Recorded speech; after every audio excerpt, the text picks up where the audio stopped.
So we discovered something kind of exciting here. As you look at this wall, there's a bump right here. It's sticking out about an inch. And let me grab the level and I can show you what that looks like. We don't want to have that sitting like that, such that it's going to cause the siding to have that same kind of bow to it. So let's grab the level here. I don't think that's not going to be long enough. I'll grab this one and set it on here.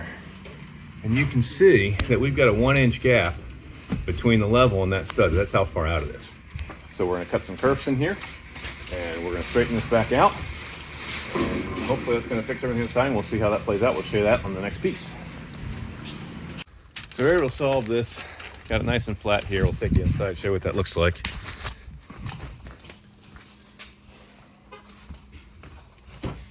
We've got a board that we put on here to kind of help pull things in tight. We got 2 sisters on it. We cut some kerfs out of here, and that allowed us to pull this in. And nailed it all over the place. And now we're just going to pull these boards out and pull that board that we used to pull it in with. And that'll hold that nice and straight. That's going to make our siding look a lot better.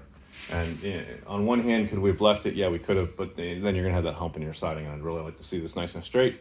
And the beautiful thing was it was on a garage wall where we had easy access on the inside. It was easy to take care of. We weren't pulling drywall, doing much other things. So it was a fairly straightforward, about an hour's worth of time to get that solved. And just absolutely is going to make that finished product on the front look better. It's not just done, it's coat built.